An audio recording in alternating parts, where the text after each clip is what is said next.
Punjab government ने local governments के हवाले से बहुत अच्छा कानून बनाया 2025 में, लेकिन उस पर अमल दरामद नहीं कर सकी। अमलन देखा जाए तो 1947 से लेकर आज तक लोकल गवर्नमेंट्स पाकिस्तान में स्टैब्लिश हो ही नहीं सकी। वह एक दौर वो था जो परवेज़ मुशर्रफ का था। उस दौर में जो लोकल गवर्नमेंट सिस्टम था वो कुछ इफेक्टिव था, उसने बहुत सारे लोगों को फ़ायदे भी दिए। अब लोकल गवर्नमेंट एक्ट 2025 जो इंट्रोड्यूस करवाया था पंजाब गवर्नमेंट ने, उसमें भी बहुत सारी अच्छी शिक्के हैं, बहुत सारी अच्छी चीज़ें हैं अगर उस पर अमल हो जाए। लेकिन शायद हुकूमतें इस चीज़ को लिंगर ऑन करती हैं, इनको डिले करती हैं, ताकि जो पब्लिक सर्विसेज या पब्लिक यूटिलिटीज़ का सिस्टम है वो इफेक्टिव ना हो। सारे के सारे फंड्स, सारे के सारी चीज़ें पार्लियामेंटेरियंस के हाथ में दे दी जाती हैं और लोकल गवर्नमेंट का सिस्टम वैसा का वैसा रह जाता है। और अगर लोग ही शामिल ना हों सिस्टम में तो किसी भी सिस्टम का कोई फ़ायदा नहीं होता। अब मैं आपको लोकल गवर्नमेंट सिस्टम 2025 के चंद नुकात बताता हूँ, और अगर इन पर अमल भी हो जाए तो मेरा ख्याल है कि जो सर्विस डिलीवरी का सिस्टम है पंजाब का वो बहुत अच्छा हो सकता है। लेकिन अनफॉर्चुनेटली ऐसा एक्ट कागज़ों में रह जाता है, कानून का कानून रह जाता है, लेकिन उस पर अमल दरामद नहीं हो सकता। इस एक्ट के तहत जो लोकल गवर्नमेंट्स के जो अपर टीयर्स होंगे,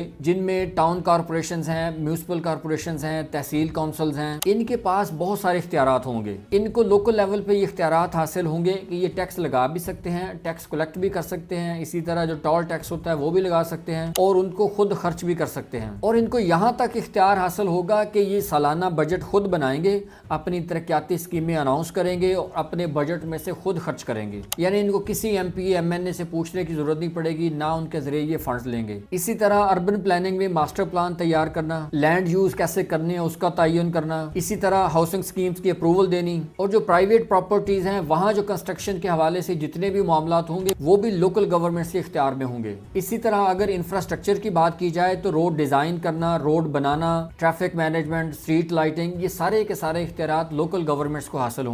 सॉलिड वेस्ट मैनेजमेंट है, साफ पानी है, सैनिटेशन है, सीवरेज है, ये सब के सब मामलात लोकल गवर्नमेंट देखेगी। यहाँ तक कि जो पब्लिक ट्रांसपोर्ट है, उनके जो ट्रांसपोर्ट रूट्स हैं उनको डिजाइन करना, उनको अप्रूवल देना, ये भी लोकल गवर्नमेंट्स करेंगी। इसी तरह पार्क्स बनाने हैं, प्लेइंग ग्राउंड बनाने हैं, कब्रिस्तानों के मामलात हैं, फायर फाइटिंग है, एमरजेंसी सर्विसेज हैं, ये सब के सब लोकल गवर्नमेंट के इख्तियारात में शामिल होंगे। इसी तरह यूनियन काउंसिल को बेसिक सर्विसेज का एक पार्ट बनाया जाएगा कि जहाँ सिर्फ रजिस्ट्रेशन नहीं होगी, सिर्फ यही नहीं होगा कि आप शादी, निकाह, वफात या पैदाइश का इंदराज करेंगे, बल्कि वहाँ सर्विसेज की डिलीवरी होगी, वहाँ लोगों के मसाइल भी सुने जाएंगे, और इसके लिए यूनियन काउंसिल को फंड्स भी दिए जाएंगे, रिसोर्सेज भी दिए जाएंगे। वैसे तो ये सारी की सारी जो लोकल गवर्नमेंट्स होंगी ये प्रोविंशियल फ्रेमवर्क के अंडर ही काम करेंगी, लेकिन अगर सूबाई हुकूमत इनको ज्यादा इख्तियारात दे देती है, कोई वक्त के साथ साथ नए टास्क दे देती है, तब भी ये लोकल गवर्नमेंट्स काम करेंगी। ये सिस्टम तो बहुत अच्छा है देखने में अगर इस पर अमल दरामद हो जाए, लेकिन प्रॉब्लम ये है कि यहाँ आए रोज डीलिमिटेशन होती है, हल्का बंदियां चेंज कर दी जाती हैं, मामलात को ऐसे उलझाया जाता है कि एक्ट भी बन जाए, अदालतों को भी राजी रखा जा सके,